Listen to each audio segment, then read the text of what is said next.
Hello. We're going to read Wayside School is Falling Down by Sachar.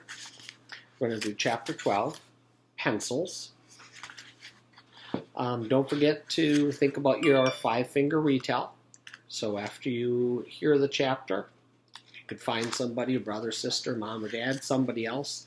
Tell it to yourself in the mirror if you want to go back and do your five-finger retell. Again, that thumb, very important, main idea. So, Chapter 12, Pencils. Jason borrowed a pencil from Allison. He gave it back to her. It was full of teeth marks. Allison held the pencil by its point. "Yuck," she said, "you chewed on it." Jason felt awful. It was very embarrassing to borrow somebody's pencil and chew on it. "Sorry," he said. "I didn't do it on purpose." "You can keep it," said Allison. She dropped the pencil on Jason's desk and raised her hand. "Mrs. Jules, can I go to the bathroom? I have to wash my hands. Jason slobbered all over my pencil." Everybody laughed. Jason turned red. "I'm sorry, Allison," he said. "I know it's a disgusting habit. I just can't help it." "Don't let Jason touch any of my books," said Allison as she headed out of the room. "He might eat them."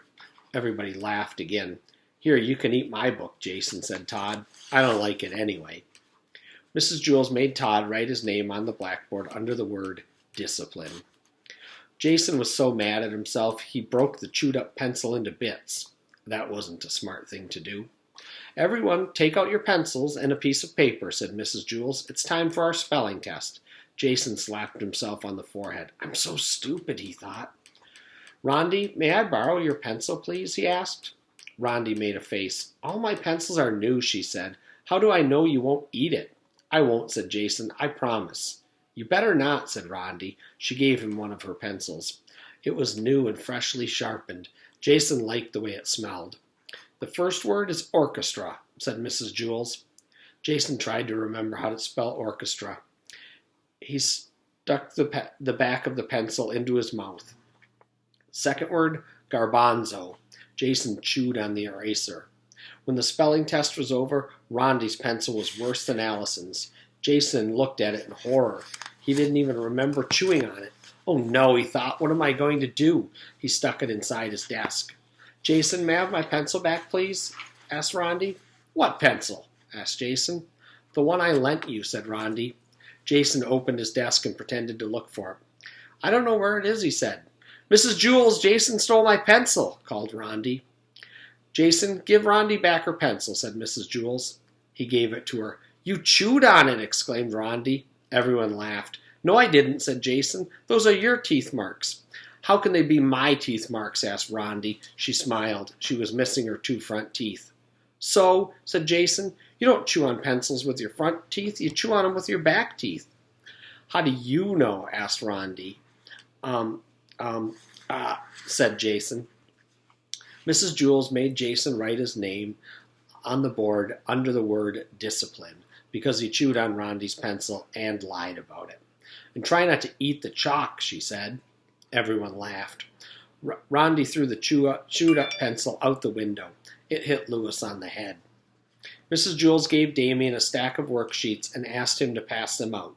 They contained arithmetic problems. Jason had to borrow another pencil. "Allison, may I borrow another pencil, please?" he asked. "Eat my socks," said Allison. That wasn't such a bad idea, Jason realized. If he stuffed a sock in his mouth, he wouldn't be able to chew the pencil. Myron looked at his worksheet. "I don't feel like doing this stuff," he said. "Here, Jason, you can have my pencil." "Thanks, Myron," said Jason, "and I promise not to chew it." He hoped he'd be able to keep his promise. He thought about asking Mrs. Jules for a Tootsie Roll Pop. If I'm sucking on that, I won't chew Myron's pencil, and a Tootsie Roll Pop would probably taste better than Allison's socks. He didn't know for sure because he had never tasted Allison's socks. But before he could ask, Mrs. Jules called him. "Jason, will you come here for a moment?" she said. "I think I know how to stop you from keep chewing pencils." Jason smiled as he walked to her desk. "I like the purple ones," he told her. But Mrs. Jules didn't give him a Tootsie Roll Pop. Instead, she taped his mouth shut with heavy-duty masking tape. She had to use a lot of tape because Jason had the second biggest mouth in the class. "There," she said. Jason started back to his seat. Aren't you even going to say thank you? Said Mrs. Jewls. Mm-hmm, said Jason. You're welcome, said Mrs. Jewls. Hey, Jason, teased Rondi. You look like a mummy.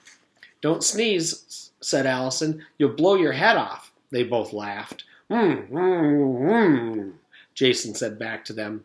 It was a very bad thing to say. He wasn't supposed to use words like that. You better not pull off the tape, said Rondi. You might rip your lips off. They both laughed again. Jason had never been more embarrassed in his whole life. His ears burned as he set to work on his arithmetic problems. They were very tough problems. Several times the pencil crashed into the tape, but the tape held firm. Mrs. Jewls was very proud of herself. Not only did the tape protect Myron's pencil, but Mrs. Jewls also noticed that Jason was quieter than he had ever been. I should tape all of their mouths shut, she thought. Then they would all be so nice and quiet. It was such a good idea. She wondered why no other teacher had ever thought of it. That's where we'll stop today. Chapter 13, a giggle box, a leaky faucet, and a foghorn. All right, see you tomorrow.